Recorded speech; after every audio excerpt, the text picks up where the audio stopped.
On peut tout se dire avec mes invités, Valérie Gomez-Bassac, Pierre Gentilly, Aurélien Taché et Sébastien Ligné. Prenons ce soir la direction du quartier de Persaigne à Alençon dans l'Orne. Hier soir, nuit de violence urbaine, 13 voitures incendiées, une trentaine de jeunes seraient à l'origine de ces violences. Pourtant escortés par les forces de l'ordre, des pompiers ont été la cible de tirs de mortier. Ils ont été forcés de reculer et quitter les lieux. Beaucoup de réactions depuis ce matin, vous le savez. Ce soir, déploiement d'effectifs de police dans les rues. Dans quelques instants, le maire de Alençon sera avec nous en direct. D'abord, on vous retrouve justement sur place, Jeanne Cancard, avec les images de Fabrice Elsner qui vous accompagne pour CNews. Justement, l'ambiance ce soir, Jeanne, à Alençon.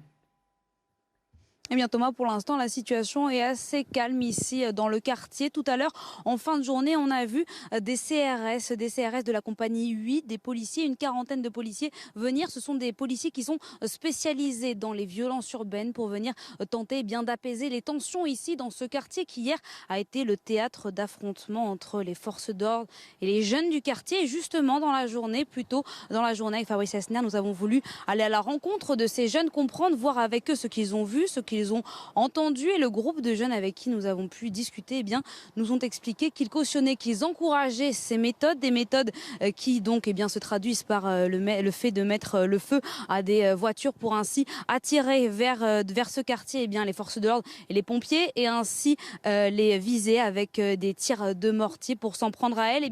En réponse à une interpellation qui a eu lieu hier plus tôt dans la journée, c'est ce qui nous explique, une interpellation dans le cadre de trafic de stupéfiants. Alors quand on discute avec ces jeunes et qu'on leur parle aussi du phénomène de zone de non-droit, ils nous expliquent que pour eux ce n'est pas un problème justement s'ils s'en prennent comme ça aux policiers, c'est pour leur montrer qu'ils n'ont rien à faire ici dans ce quartier, qu'ils ne veulent pas de leur présence dans ce quartier. En revanche, quand on discute avec eux de ces voitures qui ont été incendiées, quand on leur explique que ces voitures appartiennent à des particuliers, à des travailleurs qui en ont besoin pour aller au travail le matin, là il y a eu un temps de latence, là ils réalisent, mais malgré cette prise de conscience, ils restent dans leur position, ils maintiennent que c'est en s'en prenant aux forces de l'ordre qu'ils arriveront à les faire fuir ici dans ce quartier. Écoutez-les au micro de Fabrice Elsner. C'est un peu de leur faute. Faute Des forces de l'ordre. S'ils n'auraient pas cherché tout ça, il ne serait jamais arrivé ce qui s'est arrivé. Les bavures ont commencé de leur côté. Ils n'ont pas commencé d'ici. C'est normal que les gens d'ici... Je sais pas. Ils cherchent la merde. Ils cherchent la merde, à mon avis. Voilà ça qu'ils cherchent. Ils sont pas trop d'accord, donc eux, ils commencent les bavures et après, ils se plaignent que ici ça bave aussi. Eux, ils travaillent dans le cadre d'une opération anti-stupéfiants. C'est comme ça qu'ils ont... Ouais, mais il n'y a pas que ça. Eux, ils couvrent bien l'affaire avec la... Parce qu'il y a le stupéfiant, ils trouvent ça c'est l'excuse. Mais il y a d'autres trucs aussi. Comme quoi? Quand ils arrêtent quelqu'un qui le frappe pour rien, des choses comme ça. On peut pas cautionner ça aussi. Ça recommencera tant qu'ils n'auront pas compris. Ça recommencera tant qu'ils n'auront pas compris. Qu'est-ce qu'il faut Qu'ils nous laissent tranquilles un peu, qu'ils arrêtent qu'ils nous laissent tranquilles, qu'ils arrêtent de venir ici, chercher des trucs, faire des bavures, arrêter les gens, les frapper, les gazer pour rien. Faut faire passer le message. C'était tout calme ici, hein. Vous avez jamais entendu parler de la ville, non? Regardez, d'un coup, il se passe ça, c'est que c'est pas pour rien. Non, on a connu il y a toujours une étincelle pour allumer le feu. Comme on dit, il n'y a pas de fumée sans feu. Voilà. Et c'est pas ce qu'ils cherchent, eux, c'est dans leur enquête anti-stupéfiants. Ah, mais faut arrêter, Ouais, mais se cacher derrière les stupéfiants. Voilà, c'est ça, en fait, ils se cachent juste derrière ça. Ça, c'est l'excuse pour pouvoir faire ce qu'ils font. Même si on dit ils ont fait une bavure, ils vont dire c'est à cause du trafic de stupéfiants. C'est pas du tout à cause de ça, ça a commencé même avant. Mais là, le fait que les policiers arrivent en renfort à partir de tout à l'heure... C'est pas un problème, ça. C'est pas un problème, C'est pas un problème. Les gens qui ont commencé ça, ils savent très bien ce qu'ils font. Hein. Ça va pas s'en arrêter à là si les keufs, si la police, ils ont pas compris. C'est-à-dire s'ils ont pas compris qu'il faut nous laisser tranquilles. Qu'est-ce qui peut se passer ce soir? Ça peut péter encore plus que la veille, c'est tout. Fallait que eux ils y pensent avant. Ils savent très bien. Ici c'est une jupe. S'ils foutent la merde, ça va pas se passer comme ça. En gros, le deal, c'est vous, les forces de l'ordre, vous nous laissez tranquilles. Voilà, tout simplement. C'est-à-dire, explique-moi. Ils nous laissent tranquilles, on les laisse tranquilles. Il n'y a pas plus à expliquer. Avant c'était calme ici. Vous-même vous le dites, vous avez jamais entendu parler de la ville. Il faut se poser les bonnes questions. Bonsoir Joachim Pueyo, vous êtes le maire d'Alençon dans l'Orne. Merci d'être avec nous ce soir. Vous entendez ces jeunes interrogés par notre équipe CNews dans les rues d'Alençon il y a maintenant seulement quelques heures. Ça recommencera tant qu'ils ne nous laisseront pas tranquilles. Ils, ce sont les policiers. Vous leur répondez quoi à ces jeunes ce soir, monsieur le maire? Écoutez, je pense que les policiers font leur travail. j'ai l'impression qu'il y a certains individus qui ne veulent pas qu'on applique la loi républicaine. La loi, elle doit s'appliquer. Parce qu'un jeune qui applique la loi, il n'a aucun problème. On le respecte et la police le respecte.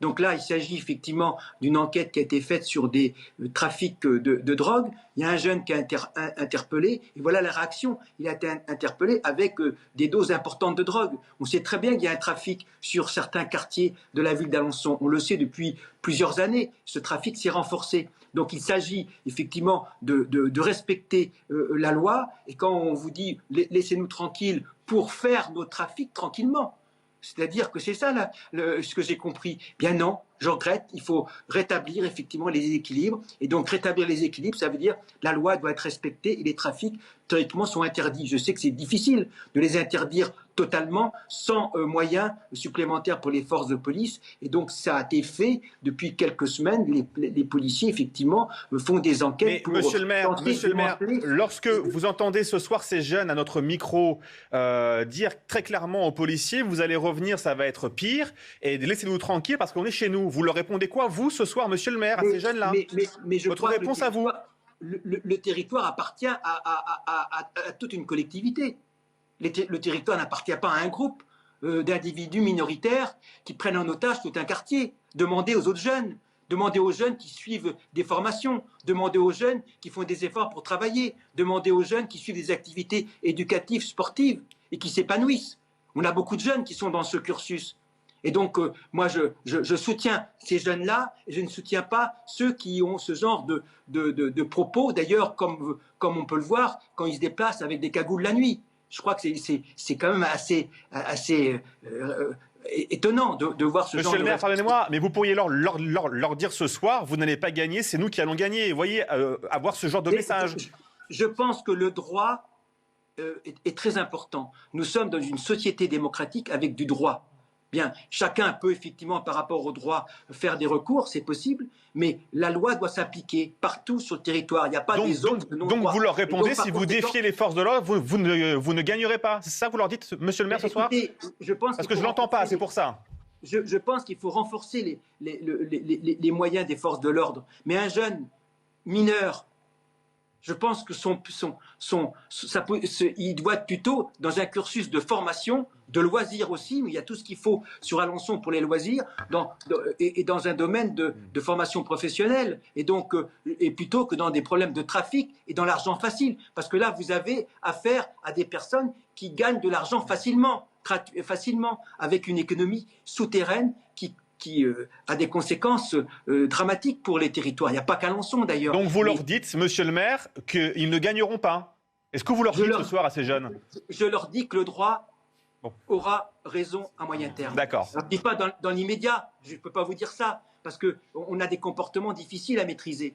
Mais je pense qu'il faut soutenir. Vous vous rendez compte, attaquer des sapeurs-pompiers qui viennent secourir. Oui, mais pardonnez-moi, Monsieur le maire, ce soir, je vous trouve relativement pas très offensif, si je peux me permettre, en direction de ces jeunes qui vous défient et qui défient les forces de l'ordre dans le document qu'on vient de passer à l'instant. Mais je dis tout simplement que nous devons tout faire pour faire respecter la loi. Et je ne peux pas entendre des jeunes qui disent non, la loi ne va pas être respectée. On fait ce qu'on veut, on fait du trafic. Ce n'est pas possible d'entendre cela. Moi, je préfère aider un jeune qui s'oriente vers la formation professionnelle, qui a des projets. On a lancé d'ailleurs un fonds d'initiative pour les jeunes, qui a un projet éducatif, qui a un projet humanitaire, qui a un projet sportif. Et les mineurs doivent être dans cette mouvance éducative. Je crois que c'est important. Et ceux qui sont en dehors de nos valeurs républicaines, eh bien, d'une part, il faut leur dire. Merci, Monsieur le maire. Voilà. Merci beaucoup d'avoir été avec nous ce soir en direct dans On peut tout se dire sur CNews.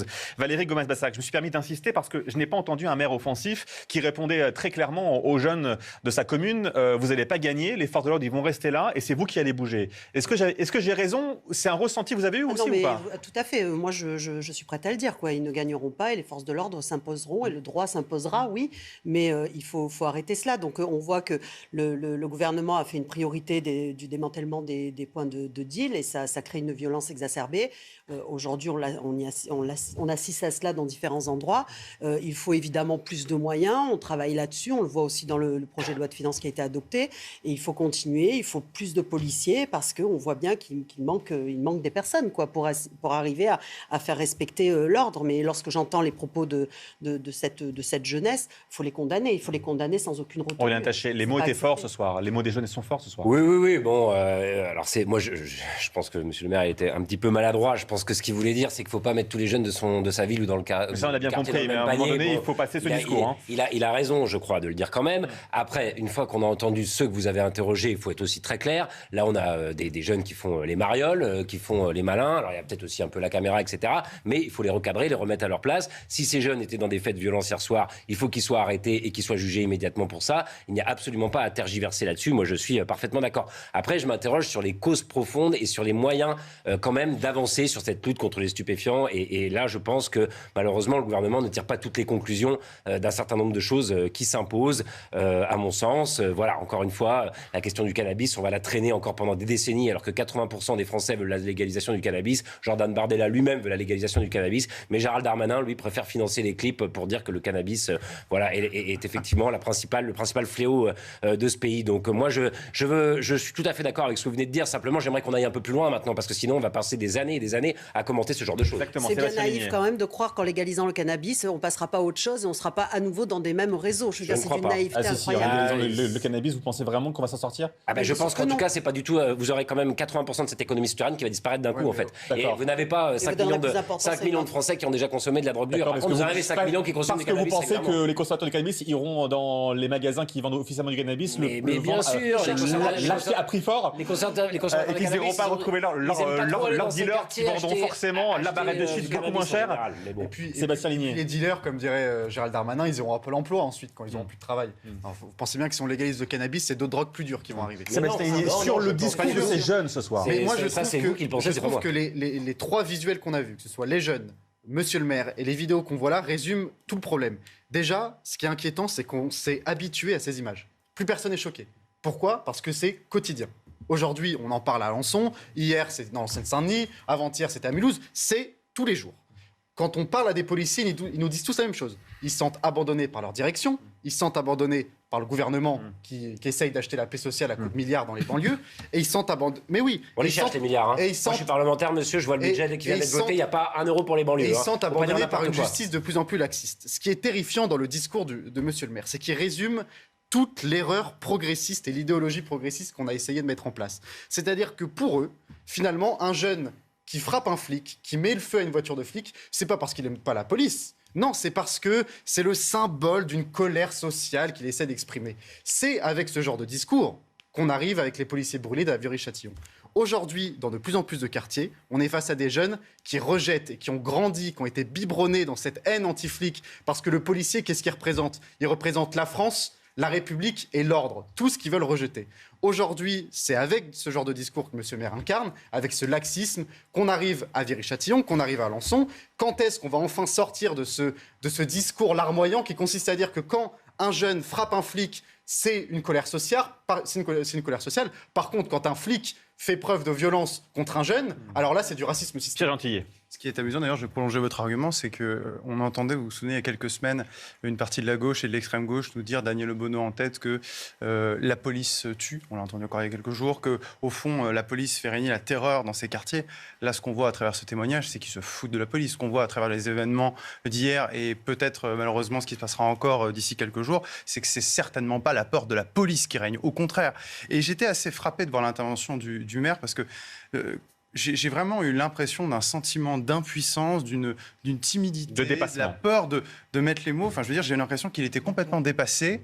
Alors, ce qui peut se comprendre aussi. Ce qui peut se comprendre, pour ça que je vous dis, je ne suis pas aussi tranché que ce que je pourrais l'être, mais à ce moment-là, je veux dire, il ne faut pas qu'il soit maire, quoi. C'est-à-dire qu'il est maire d'Alençon. La particularité, et ce pourquoi, à mon avis, ça doit peut-être le surprendre, même s'il y avait déjà eu des événements similaires à Alençon en mars dernier, c'est que maintenant, cette violence urbaine, elle touche des départements ruraux. Elle touche des petites villes. Parce qu'il y a un phénomène qui, depuis 20, 30, 40 ans, est en train de bouleverser complètement ces petites villes-là. Alors justement, les jeunes, on les a Parlez aussi du chômage. rencontrés Non, on ce parle pas soir. du chômage. Non, je parle pas du chômage, mais je peux y Ligné. venir si vous voulez. Sébastien Ligné, on va y revenir. Je vais vous dire de quoi je parle, mais Il y a attendez. une banalisation de la violence. Oui, Non, mais c'était pas le propos, je pense. On va y Non, mais, revenir. à mon avis, c'est vous qui ne tenez pas. Je vais utiliser les mots. Nous faisons face à un phénomène migratoire Voilà. qui entraîne une hausse de la criminalité. Très bien. Vous pouvez le nier, mais Oui. le problème, c'est Oui, que je les le nie, oui. chiffres, Alors, vous le niez, mais justement, le oui, totalement. réel ne nie pas. 22% des prisonniers en France sont des étrangers. Ils représentent 6% de la population totale. Comment vous expliquez ça ?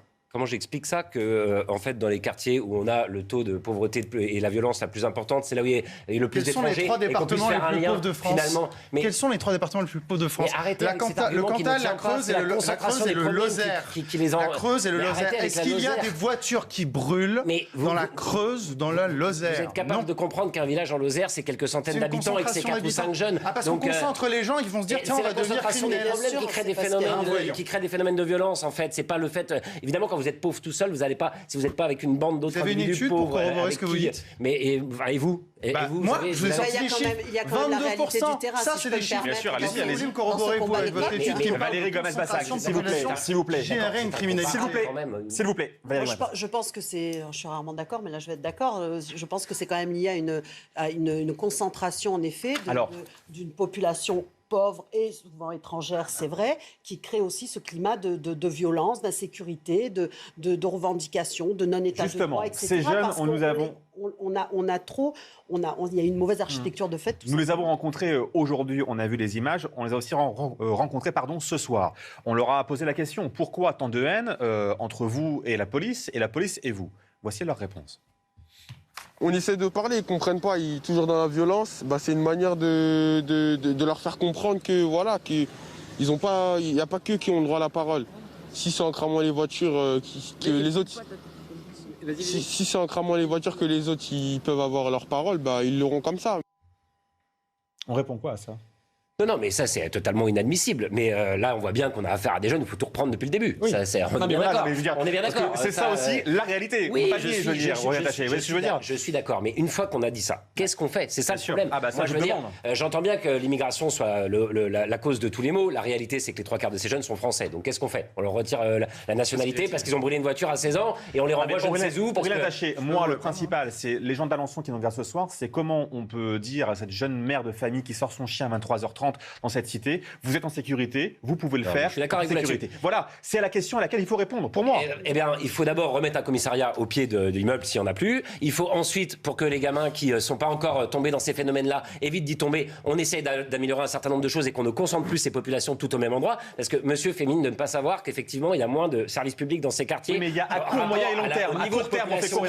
Ils sont partis, ils sont brûlés, ces services publics. Enfin, je veux dire, Non, mais arrêtez, vous rêvez là. n'importe quoi, Vous mais rêvez. enfin, Attendez, vous avez est-ce qu'on déjà peut été vous dans ces répondre? quartiers, je crois pas. Est-ce qu'on peut vous répondre? Est-ce qu'on Ouais, peut vous répondre? pas tout à fait Excusez-moi, terminé, mais on est enfin, sur je un vous débat, écoute alors quand est-ce qu'on même, peut c'est vous pas répondre? grave. Oui. Je parlais de l'immigration, parce que c'est un problème à traiter en amont. On peut en parler ce soir, mais si vous voulez, je pense que le sujet, il n'est pas que là. Parce qu'il y a un problème en aval dont on n'a pas parlé, sur lequel nous serons peut-être d'accord. C'est la question de la réponse pénale à apporter. Parce que autant effectivement, il y a en amont le sujet des gens qui ne doivent pas venir chez nous parce qu'ils sont pour une partie, et on le voit, qui génèrent de la criminalité. Et pour les gens qui sont ici, français ou pas d'ailleurs, quelle est la réponse pénale à apporter? Justement, une réponse pénale efficace. Or, le problème, si vous voulez, c'est qu'aujourd'hui, la réponse pénale n'est pas à la Oui, mais hauteur. la réponse pénale, parce qu'il on y a nous un dit que la manque de prison n'est prison pas en une France. solution. Mais justement, vous voyez, la prison... On dit que la prison fabrique les voyous de demain. Donc, Mais ça, pardonnez-moi, c'est une C'est pas totalement faux non plus. une hein. Oui, pensée. mais voilà. Donc, Ce n'est pas faux. en fait, c'est certains qui sont Ce là n'est que... pas avoir fait complètement le faux, tour mais si on des raisonne prisons là-dessus, récemment, c'est jusqu'au sûr. bout, C'est ça ça, devient bien sûr. absurde. Ça veut dire qu'il ne faut pas mettre les gens en prison. Le vrai problème, c'est que là, vous parliez, tiens, le problème, c'est la concentration justement des gens en prison. On a 66 000 places de prison et 65 000 prisonniers en France. Donc, vous voyez, il y a un petit temps de latence et de rotation. Évidemment, là-dessus, c'est quelque chose qui va aggraver la criminalité et générer une société criminogène à l'intérieur de la prison. Il faudrait qu'on ait, dans l'idéal de l'idéal, Sébastien Ligné. une cellule, une personne. Sébastien Mais ce n'est Ligné. pas possible. Bah, ce Le- serait possible. La réponse pénale, je suis d'accord avec vous, c'est vraiment, je pense, la base C'est le nerf de la guerre. de toute solution. Quand on discute avec les policiers, on voit bien que la première chose qu'ils reprochent, c'est que par exemple, ils vont attraper un jeune de 16 ans, là, ils vont l'attraper pour avoir frappé quelqu'un, pour avoir volé un sac, pour avoir dealé un peu de shit. Ils vont l'emmener au commissariat, il va faire 24 heures de garde à vue, et il va ressortir. Le lendemain, il Bien sera sûr, dans la rue. mais ce jeune, regardez, il vous répond ça ce soir. Les renforts, par exemple, ce n'est pas un problème, ça. Ils doivent comprendre qu'il faut nous laisser tranquilles. Oui, non, mais- Dès lors où ces jeunes pensent ça, C'est foutu, pardonnez-moi, mais c'est foutu. Vous avez beau mettre un commissariat, vous avez beau le commissariat, je suis d'accord. Vous soyez, si ce jeune-là pense ça réellement, qu'il faut le laisser tranquille et que la police n'a rien à faire là, il y a un problème. Le commissariat, je suis d'accord, vous le mettez au centre-ville comme à Trappes, il est brûlé tous les jours, le commissariat de Trappes. Tous les jours, il y a des dégradations. Oui, enfin, donc le commissariat au centre, ça sert à rien. Il y a eu beaucoup d'enquêtes à Trappes récemment qui démontraient que tout ce qui est raconté sur les plateaux télé est quand même assez largement surfait. Mais bien sûr, c'est vrai que Trappes, c'est... Vous savez, moi j'y suis à Cergy. Trappes, c'est Colombey, les deux églises. J'en parle pas juste comme ça, un petit peu de loin.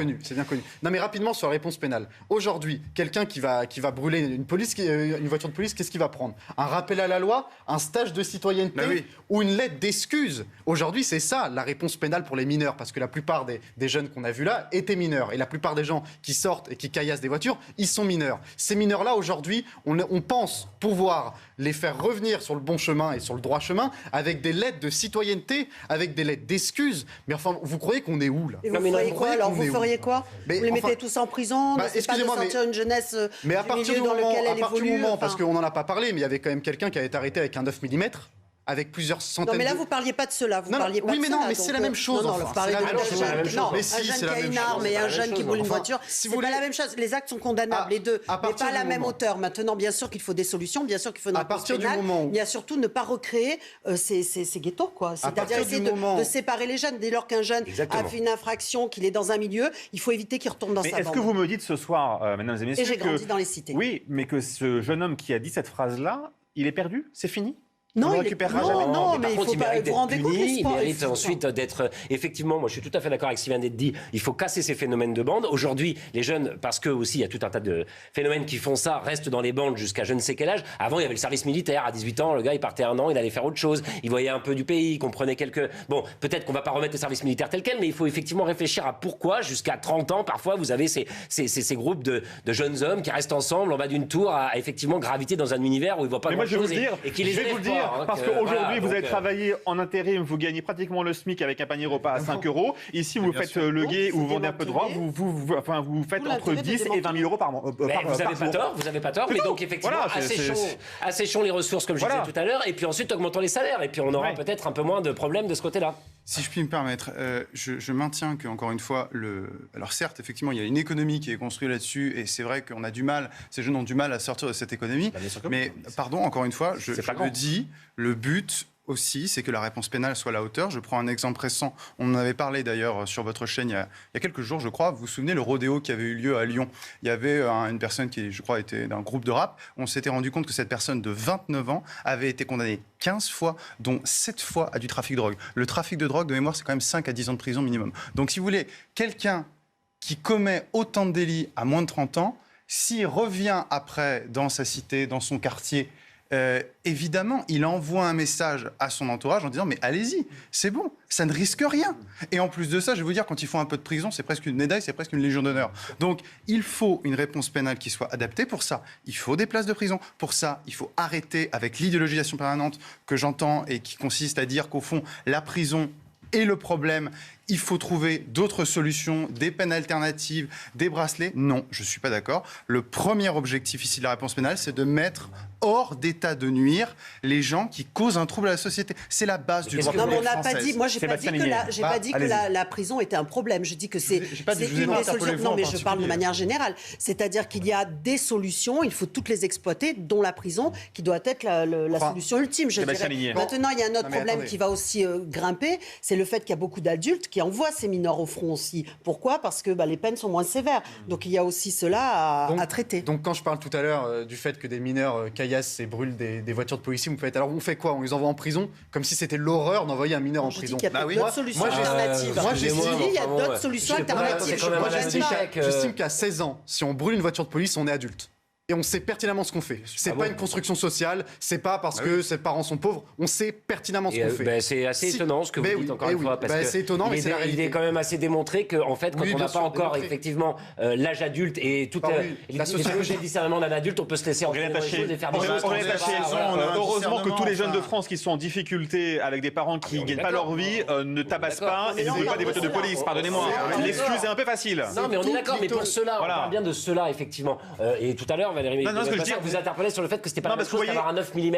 Vous pouvez peut-être être d'accord sur le fait qu'effectivement brûler une fois une voiture dans sa vie, si ça doit vous envoyer en prison et vous condamner pour tout le reste de votre vie, et comparer ça à quelqu'un qui a une arme à feu et qui tire sur les gens, c'est pas tout à fait pas parler de la perpétuité à chaque fois qu'on fait un délit. C'est pas ce que j'ai dit. Ah, d'accord. Mais pensez. Ça, c'est la pensée sociologue des universités. Pensez. C'est pas mal la sociologie, vous savez. Il y a une construction sociale qui, jusqu'à 7 ans, on n'est pas encore un adulte. Il faut arrêter avec ça. Il faut arrêter avec ce mythe. Vraiment. C'est ce que je parlais sur le délire progressiste qui vise à, en permanence, victimiser les coupables et à leur trouver des excuses. Il va falloir arrêter avec ça. Juste une petite question. Qu'est-ce que vous opposez aux sciences sociales, vous, à part votre conviction intime? Non, mais qu'est-ce que vous avez d'autre? Vous étayez ça sur quoi? S'il vous plaît, est-ce que vous avez quand même conscience aujourd'hui, et vous êtes d'accord pour dire que la victimisation, ça a fait des ravages? Mais je ne suis pas du tout dans une logique où il faut victimiser. D'ailleurs, quand vous m'avez posé la question au départ, j'ai dit c'est génial.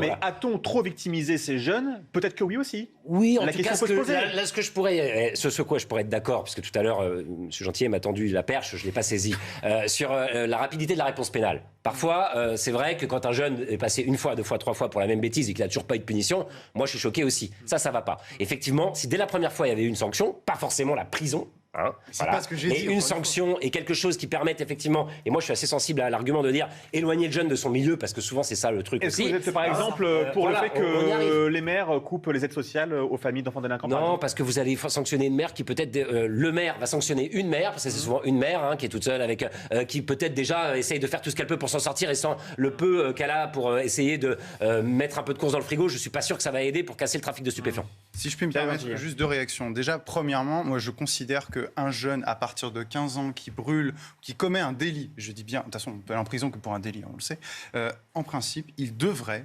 purger une peine de prison, même 2 mois de prison. Vous savez, 2 mois en prison, je pense que ça fait les pieds. Le problème, c'est que les petites peines sont quasiment jamais appliquées. Ensuite, je ne sais plus ce que je voulais vous dire. C'est pas grave. Pour la part, j'ai mangé ce que je voulais vous dire. Mais vous allez réfléchir et je vais revenir. Il faut à minima, il faut à minima une réponse pénale qui soit une réponse proportionnée et adaptée. Encore une fois. Je me suis souvenu de ce que je voulais vous dire. Le contre, c'est un esprit d'escalier. C'est l'heure, c'est l'heure. C'est pour ça, c'est l'heure, il est un peu tard. Non, ce que vous disiez sur les mineurs, moi je pense que, et notre droit pénal est construit comme ça, c'est la contrepartie de l'irresponsabilité pénale des mineurs ou de leur atténuation, c'est le fait que les parents sont responsables de leur enfant. C'est pour ça que je ne trouve pas scandaleux, monsieur, qu'on décide de retirer ou de limiter les aides sociales aux parents qui ne s'occupent pas de leur enfant. C'est, encore une fois, la contrepartie pénale. Donc ça me paraît tout à fait logique. Ça se mord la queue, votre truc, parce qu'en fait, souvent, les gamins qui font des bêtises, c'est ceux qui ont les parents les moins armés. Et donc, si vous les désarmez encore plus, ça va pas du tout, en fait. Du coup, alors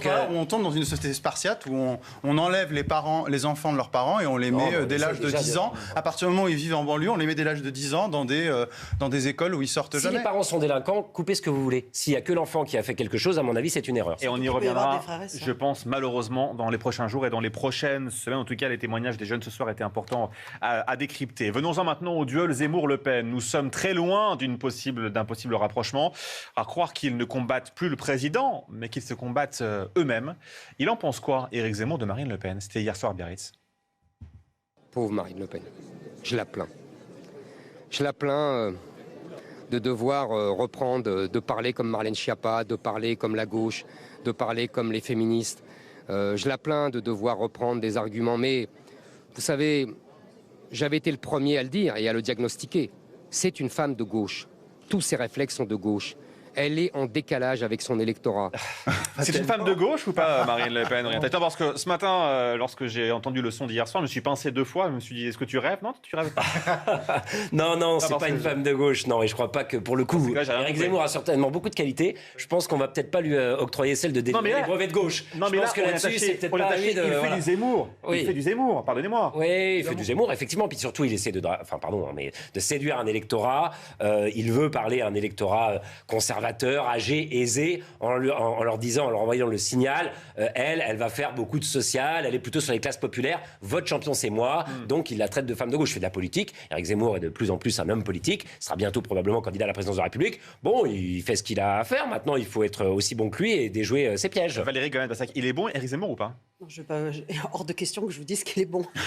c'est pas possible. Non, mais vous pourriez le penser et le déplorer. Revanche, je trouve ça un peu pitoyable. Quoi. Ils ont une idéologie très proche et dans le même temps, il essaie il parle d'une femme, cette pauvre Marine, avec des qualificatifs. Comme il pourrait parler d'ailleurs de n'importe quelle femme, sûrement. Donc, non, c'est un personnage, je n'adhère pas du tout à sa façon de penser. On ne parle pas d'une personne qui a été candidate au présidentiel et qui l'a encore. De cette façon-là, c'est tout. Jordan Bardella, ce matin sur CNews, il a tenté de lui répondre à Éric Zemmour. Tentez.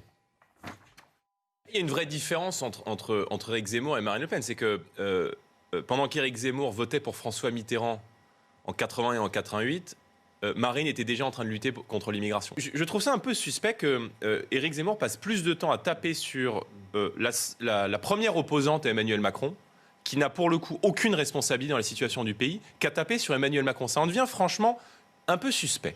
C'est suspect ou pas ? Je pense que c'est une erreur politique, en tout cas. Je pense qu'il est encore un peu... Il tâtonne peut-être encore un petit peu politiquement. Évidemment, c'est du Zemmour dans le texte, c'est de la provocation. Et je trouve ça un petit peu ridicule parce qu'on sent bien que les deux s'envoient des attaques ad hominem. Là, maintenant, l'alliance potentielle est enterrée définitivement, ça c'est sûr. D'un côté, vous avez cet élément de langage qui est répété partout depuis 2 jours. C'est-à-dire que Zemmour aurait été finalement un soutien presque affiché de François Mitterrand. Et de l'autre côté, on a Éric Zemmour qui nous dit que Marine Le Pen est l'idiote utile du système, etc., etc. Je pense qu'ils font une erreur à s'attaquer tous les deux et de s'entretuer tous les deux finalement. Et je pense qu'Éric Zemmour oublie qu'il va avoir besoin des classes populaires s'il veut gagner. Aujourd'hui, Éric Zemmour, sa grande théorie, sa grande thèse, c'est de pouvoir réussir à allier cette classe bourgeoise filloniste de 2017 qu'il a réussi à capter et une partie de l'électorat populaire de Marine Le Pen qu'il a réussi à capter, mais pas... Je ne pense pas autant qu'il pense qu'il a réussi à le faire. Donc, il va falloir qu'il change son discours. Il ne peut pas en permanence, comme le disait Jordan Bardella, un petit peu en exagérant, en parlant de mépris de classe. Je pense qu'il ne peut pas, pendant 6 mois, traiter de gauche toutes les personnes qui font un peu de social. Marine Le Pen, oui, elle propose la retraite à 60 ans. Oui, c'est plutôt une mesure pas vraiment libérale, pas vraiment de droite traditionnelle. Mais Marine Le Pen, femme de gauche, est peut-être un petit peu dans l'excès. Pierre Gentillet. Moi, je pense qu'on est là face à une séquence typique politique. À mon avis, on sera dans une autre séquence dans 2 semaines, dans 4 semaines. Je vais vous dire, je pense que l'électorat de Marine Le Pen et l'électorat d'Éric Zemmour sont des électorats qui sont beaucoup moins fongibles que, par exemple, l'électorat d'Éric Zemmour et l'électorat des Républicains. Quand on regarde un peu le détail des sondages, on voit qu'au fond... Éric Zemmour, il se rapproche quand même beaucoup sur la palette électorale à celle de Sarkozy en 2007. Vous savez qu'il avait allié à la fois la bourgeoisie classique libérale de droite française et, on va dire, une France un peu plus rurale, un peu plus travailleuse, un peu plus poujadiste. Voilà, j'oserais dire un peu le mot comme ça, ou pompidolienne. Bon. Là, on assiste à une séquence, mais à mon avis, je pense que d'ici quelques mois, les choses peuvent encore beaucoup évoluer. À mon avis, le curseur va beaucoup plus se placer, surtout à l'approche du Congrès, le 4 décembre, et on va en parler en novembre. Le curseur va beaucoup se placer vers les Républicains. Alors, on parlait de Alençon il y a quelques instants. Derrière ces violences et ce sentiment grandissant d'insécurité parfois, il y a aussi un paysage politique en France qui mute, qui se transforme. Selon une enquête réalisée par le think tank libéral et progressiste Fondapol pour Le Figaro, la France n'a jamais été autant à droite depuis très longtemps. Bonsoir Mathieu Rio, vous nous avez rejoint sur ce plateau. Quelle est l'ampleur de cette transformation justement ? Bonsoir Thomas. Aujourd'hui, 37% des électeurs se situent à droite de l'échiquier politique. C'est 4 points de plus qu'en 2017. À l'inverse, la gauche ne représente plus que 20% des électeurs contre 25% il y a 4 ans. Une régression notable. Le centre, lui, est à 18%, tandis qu'un Français sur 4 ne veut pas se positionner sur cet axe gauche-droite. Autre chiffre très parlant, 56% des Français déclarent qu'ils pourraient potentiellement voter pour l'un des candidats de droite, Xavier Bertrand, Marine Le Pen, Nicolas Dupont-Aignan ou encore Éric Zemmour. C'est seulement 34% pour les électeurs des candidats de gauche. Emmanuel Macron, lui, profiterait d'un électorat potentiel de 33%. Enfin, un dernier chiffre qui montre clairement cette droitisation de la société. Chez les électeurs de Jean-Luc Mélenchon et de Benoît Hamon en 2017, un tiers d'entre eux seraient prêts à voter cette fois-ci à droite. Mathieu, comment expliquer cette droitisation de la société ? Cette droitisation est surtout à l'œuvre chez les classes populaires. Et l'explication, c'est le glissement de leurs préoccupations. Ils attendent que le gouvernement agisse en priorité contre l'insécurité. C'est le cas pour 51% des Français. C'est 21 points de plus qu'il y a 2 ans. Très intéressant également, l'influence de l'islam en France inquiète autant les électeurs que le réchauffement climatique. Une nouvelle preuve que les sujets régaliens et identitaires seront au cœur du débat lors de cette élection présidentielle. Merci beaucoup Mathieu Rio. On le voit très bien Aurélien Taché, la France se droitise, c'est aussi votre ressenti à vous ou pas ? Il faut dire que déjà, beaucoup de Français ne savent plus forcément très bien dire ce qu'est la gauche et la droite, hein, et j'ai une part de responsabilité là-dedans, parce que j'ai soutenu un candidat en 2017 qui a dit qu'il n'y avait plus de différence entre les deux, et puis que ça fait plusieurs années que... Non mais c'est bien parce que vous êtes lucide. Ah, je sais, j'ai beaucoup de défauts, mais j'essaie toujours d'être lucide. Et après, il y a aussi le problème d'une gauche qui s'excuse de l'être. Moi, je pense... par exemple ? Non, mais si vous voulez, moi, ça fait longtemps que je considère que, par exemple, au Parti Socialiste ou ailleurs, sur un certain nombre de sujets, des gens comme Manuel Valls, comme d'autres, ont essayé de courir après la droite, ont renforcé la droite. La droite s'est mise à courir après l'extrême droite. Aujourd'hui, l'extrême droite est très haute. Ça peut continuer comme ça à un moment. Hein. Donc voilà. Soit à un moment, on reprend véritablement ce qu'a été les grands sujets de la gauche. Là, effectivement, on a vu un certain nombre de préoccupations des Français. Mais vous avez d'autres études où on voit aussi, par exemple, que l'éducation. Moi, quand on me dit, vous n'êtes pas occupé des catégories populaires à gauche, donc elles vous ont abandonné. Oui, c'est vrai. L'école de leurs enfants qui devait leur promettre, l'école qui devait promettre un meilleur avenir à leurs enfants, ne le fait plus. Il y a tout un tas de choses comme ça sur lesquelles la gauche a démissionné. Si elle reprenait vraiment ses combats depuis toujours, ces combats historiques qui sont les siens depuis toujours, elle remonterait dans les sondages. Et pour l'instant, c'est vrai qu'on part un peu plus loin que la droite. Valérie Gomez-Bassac, votre sentiment à vous ? Mon sentiment, c'est que moi, je trouve que voilà, dans le candidat que j'avais choisi de soutenir en 2017, je m'y retrouve toujours. Et pourquoi ? Parce que c'est vrai que Emmanuel Macron, bien sûr. Non, mais je pense qu'en effet, la sécurité prend une telle importance dans la préoccupation des Français qu'en effet, ça peut expliquer ce sondage. Il y a aussi le fait que je pense sincèrement qu'il faut absolument continuer sur l'économie. Pourquoi ? Parce que si on veut faire du social, si on veut, et j'ai des idées sociales ancrées de manière très forte en moi, vous l'avez vu tout à l'heure, je pense qu'il faut d'abord une économie forte. On ne peut pas faire de social, on ne peut pas redonner des moyens à différents niveaux, hein, que ce soit au niveau de l'école, au niveau des services publics, etc. Si derrière, on n'a pas une économie forte pour injecter cet argent. Donc, je pense aussi que ça peut expliquer cette tendance. Sébastien Ligné. Je bois les paroles de M. Taché. Pourquoi les classes populaires Pourquoi les classes populaires ne sont plus à gauche ? Parce que la gauche a abandonné les classes populaires. Ouais. Dans les années 80, quand sous l'égide de M. Mitterrand, la gauche cesse d'être de gauche. La gauche arrête de parler d'anticapitalisme, arrête de parler de lutte des classes, arrête de parler d'antilibéralisme, pour commencer à parler d'antiracisme, pour parler de lutte le droit à la différence, la lutte contre les inégalités, la théorie du genre. Aujourd'hui, ils ont abandonné délibérément les classes populaires pour un électorat plus bourgeois citadin, parce qu'ils pensaient que cet électorat citadin pouvait les faire gagner.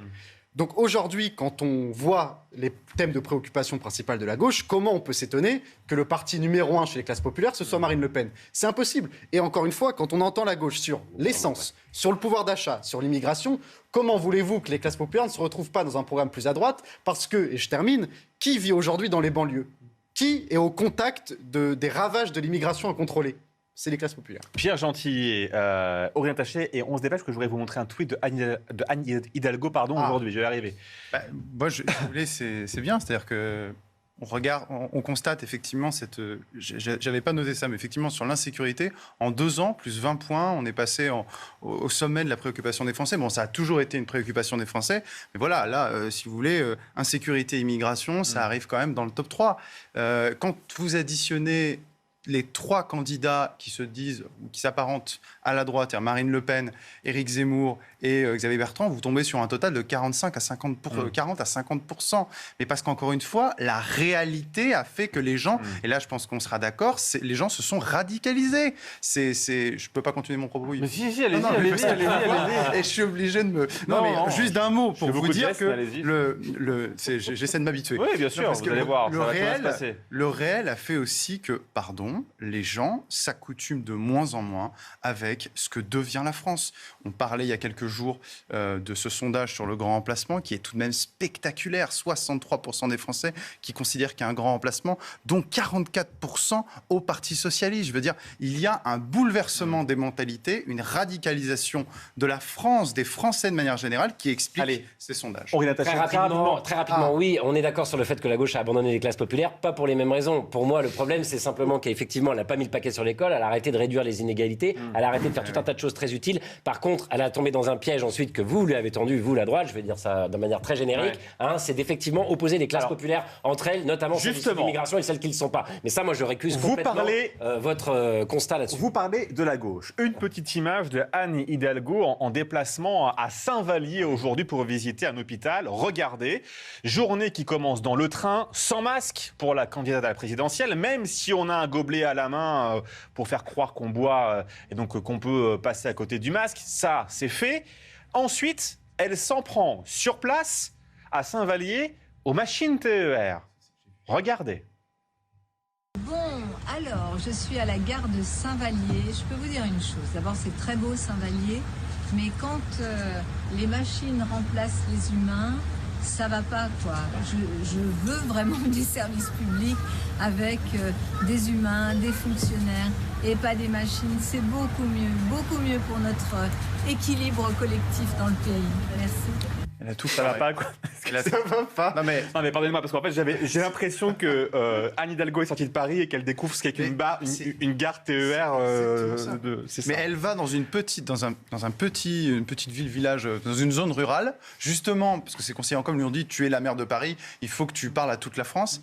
Et là, elle sort une énormité, enfin je veux dire... Non, mais une énormité, et puis en plus, au-delà de ça, l'argumentaire pour une candidate, ça va pas, quoi. Les robots remplacent les humains, non mais allô, attendez, c'est le Nabila, c'est non mais allô, c'est non mais allô, pour le coup. Je sais pas. Valérie Gomez-Bassac. Qu'est-ce que vous voulez que je vous commande? Je vais essayer. Non, je vais essayer. Non, mais je sais pas. Oui, il faut créer des emplois, mais bon, on va peut-être pas revenir 50 ans en arrière, quoi, tout simplement. Donc, puis bon, la façon dont elle s'exprime, en effet, je pense qu'il va falloir qu'elle travaille un peu plus la ruralité. Elle devrait venir un peu sur ma circonscription et elle verrait que les choses sont différentes. On parle pas avec cette hauteur-là qui me dérange. Aurélien Taché. Non, mais alors sur la forme, je crois que vous avez tout dit, j'ai pas besoin d'en rajouter. Alors, je ne sais pas qui est conseiller en com, mais il y a du sujet à se faire. Ce n'est pas la candidate que je soutiens à l'élection présidentielle, donc non, je ne suis pas concerné par les conseillers en communication. On parlait de la gauche, la gauche aujourd'hui, c'est ça aussi. Voilà. En tout cas, c'est une des candidates. Par contre, sur le fond... C'est la candidate, attendez-moi pour l'instant. Non, il y a aussi l'écologie politique, on peut classer ça à gauche. D'accord, ok, mais la candidate du Parti Socialiste, voilà. Du Parti Socialiste. Et de la gauche républicaine, comme ça ce qu'on dit, c'est elle. Je confirme, elle a été investie. Prétend en avoir le monopole, mais enfin, il y a d'autres gens qui peuvent être de gauche et qui sont pas... Voilà. Mais ça va pas, quoi, les machines? Non, ça va pas, les machines. Et effectivement, moi, je suis d'accord. J'espère que la gauche, de manière générale, a un autre projet pour les gens et les salariés que de simplement les remettre sur des emplois qui ont disparu depuis 50 ans parce qu'effectivement, il y a un progrès technique. Sinon, il y a un petit problème. Puis on voit à quel point, enfin, je le disais, la gauche a abandonné la ruralité pour les citadins. On a l'impression que Anne Hidalgo, elle est en tournée internationale, qu'elle débarque dans un autre pays. Elle nous fait vraiment... Aujourd'hui, Anne Hidalgo découvre la campagne. Aujourd'hui, Anne Hidalgo découvre qu'aujourd'hui, oui, il y a des robots qui ont remplacé des humains et que c'est pas bien. Anne Hidalgo découvre le marxisme. Moi, je suis juste impatient de savoir comment son équipe s'est procuré le billet de train dans lequel elle est montée tout à l'heure pour rejoindre Saint-Vallier. Je pense pas qu'ils sont allés à un guichet. Ils l'ont eu sur Internet ou ils l'ont eu sur une borne, au pire. Mais ils ont certainement pas fait la queue au guichet pour aller acheter le billet de train de Anne Hidalgo. Comment voulez-vous que les personnes dans les campagnes en dehors de Paris votent pour une gauche qui les considère comme ça? Elle aurait dû ne rien faire, parce que là, pour le coup, c'est une séquence qui va plus lui coûter que lui rapporter. Enfin, je veux dire, elle incarne, mais même avant, la déconnexion totale de la gauche urbaine aujourd'hui. Cette séquence ridicule le démontre une fois de plus. Merci à tous les quatre d'être venus débattre ce soir dans On peut tout se dire. Dans quelques instants, le face-à-face, Yves Derey sera face à Arthur de Vatrigan. Vous restez avec nous, c'est dans quelques instants. On est ensemble et en direct jusqu'à minuit.